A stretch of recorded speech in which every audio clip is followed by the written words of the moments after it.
Hi, this is Mary Flower, and tonight I'm going to do a short video. I still want to do the next steps for making these books with this one soon.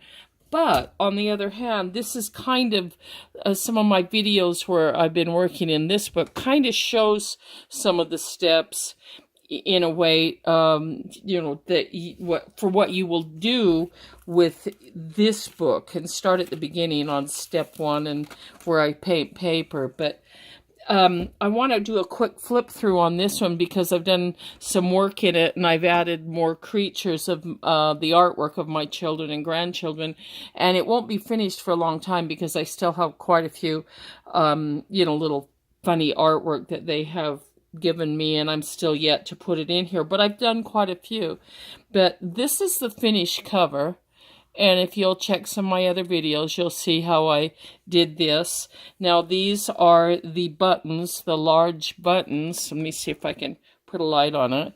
The buttons that are made out of cardboard. I showed on one of the videos how to put two pieces of cardboard together and glue it, and then you wrap it in either tissue paper or napkins, and they come out looking like so. And then what I did, let's look at them a little closer, is I took a large needle and went through these with some embroidery floss, and I've made them look like large buttons. And I really think they go with this really well because it's sort of a childlike book that I wanted to accomplish because I'm putting children's art in here. And I think they go with the book really well. So you can watch my other videos when I do this. So I'm going to just do a quick flip through and show you what I've gotten finished. I've been doing a lot of painting and adding. And so I'll just show you some of the things I've done here. I've added a cute picture here and some of the children's little funny. I put this one here so this little guy can, because my daughter, who made this little funny character right here, actually made this little flower too, so I thought I'll glue that one on and leave it right there like that. Here are some other ones. So I have places. Now this is far from being finished. I still have quite a few things to do. I have a pocket here. I put one of the little creatures right there. I thought he fit that really cute. I've been doing a lot more painting in here too as well. And there's still pockets that have not been used. But it's getting more and more colorful. There's a couple creatures right there. And I put in a couple here. And the same person, he drew both of these. It's like this creature or alien is fighting this funny dragon or whatever it is.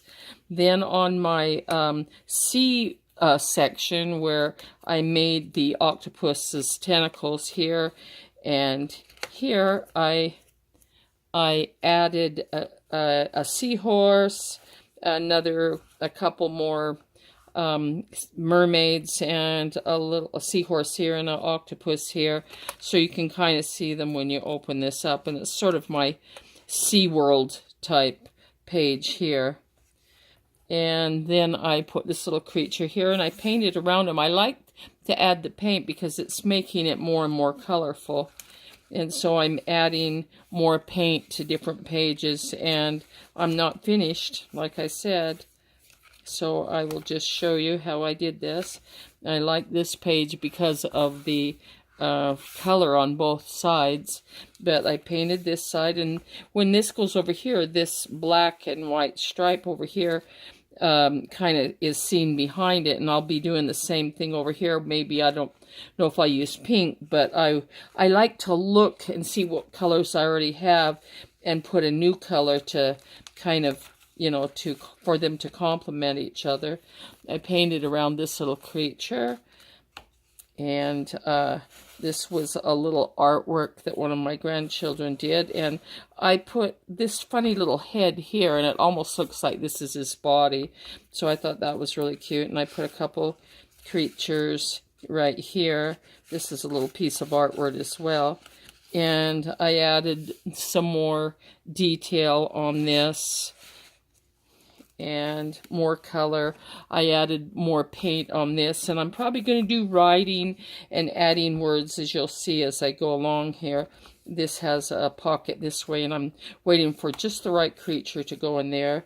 And I have that one, and I've added this one and color to this. So it's not finished. On the envelope, kind of in between several, the couple of the signatures, I made this envelope, and I have some of the original artwork in here.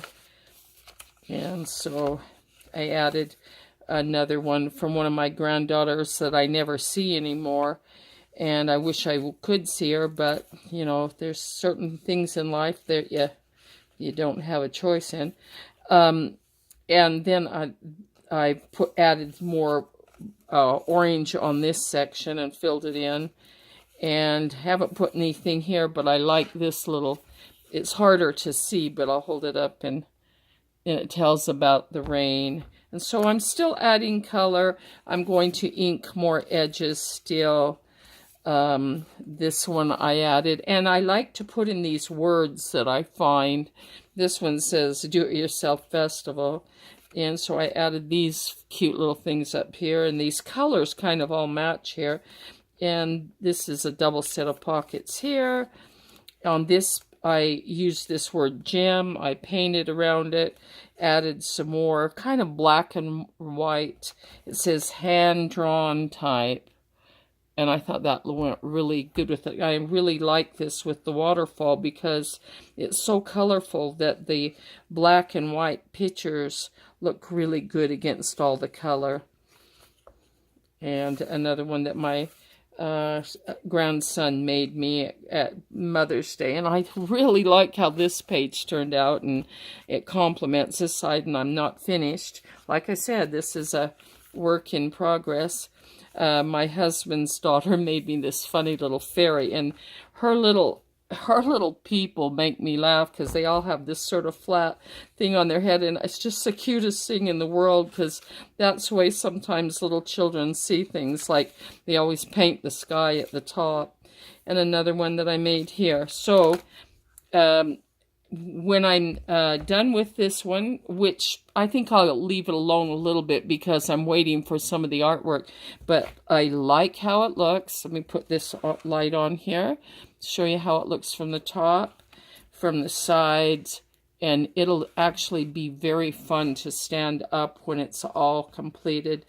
And I'm going to add some writing to this one too, and so that after I'm finished with that, I will be working on this one, and you can see this one has become quite fat, and that's the reason that you make those signatures so far from each other, because this is how it began, like this.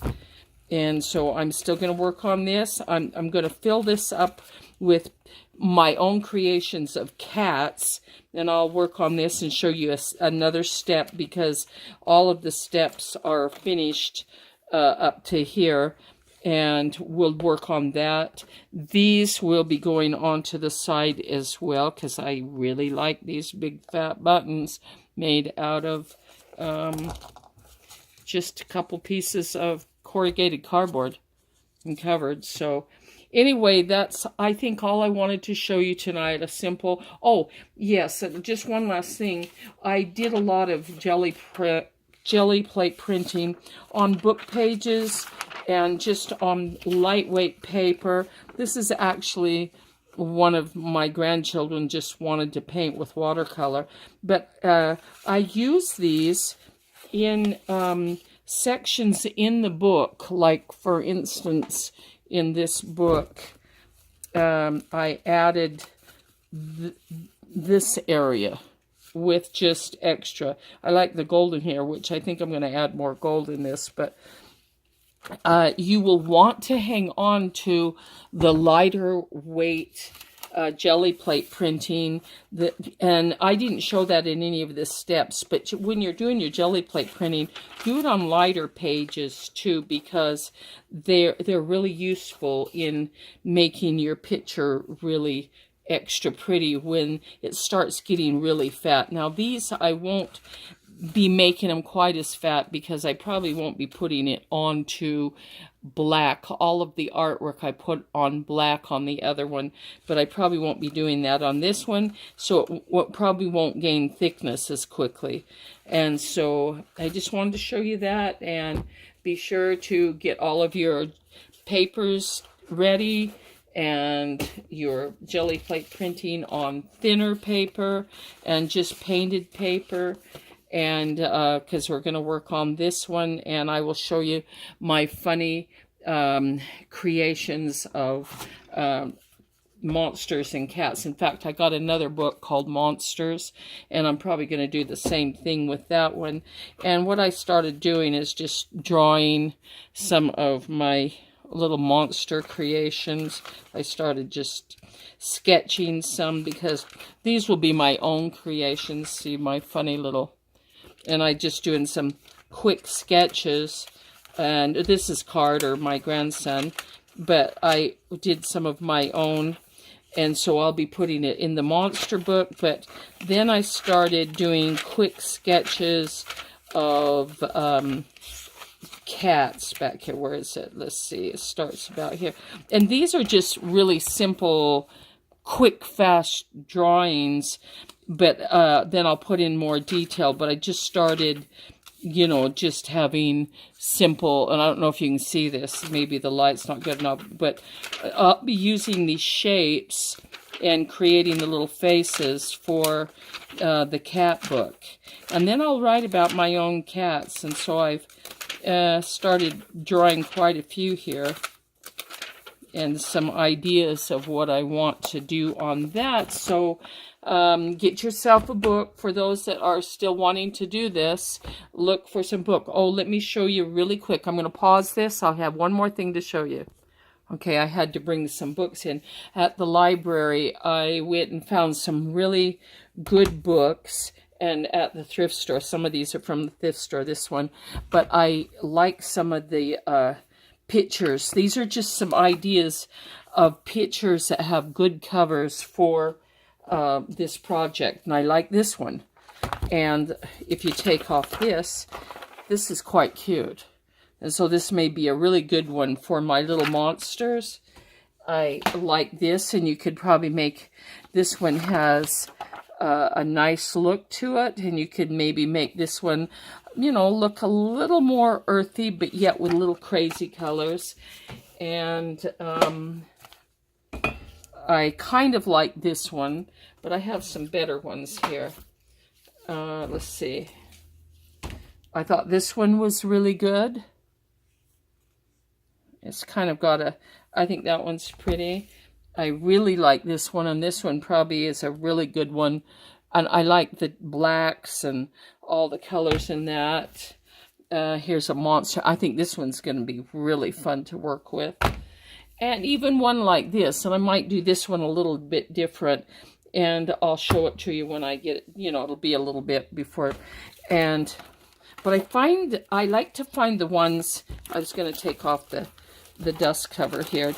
I like to find the ones that have kind of really rich colors, like so. Then I really like this one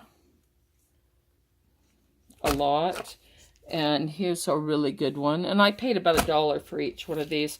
I thought it would be fun to do this one and make a book about trucks and cars. And let me see some of the other ones. I thought this one was a really cute one. I love the colors in it. This one is excellent. The colors are simple and the creatures are simple. And it would be fun to make one about, you know, funny creatures in this one, but probably my own. My husband, when he was a teenager, made the most awesome, funny creatures, and this one might be a good one for that. This one is a dinosaur one, but the colors in it are awesome. The colors in this one are awesome, and I like this one too. So it just gives you an idea of some of the books that I'm collecting for this kind of artwork, this whimsical, crazy artwork. And so I just wanted to show you those really quick. It's kind of my thrift store finds combined with you a little bit here. So anyway, give me a thumbs up. I love comments, and I appreciate all the really nice comments. And we'll be doing step 5 pretty soon, okay? Thank you. Good evening.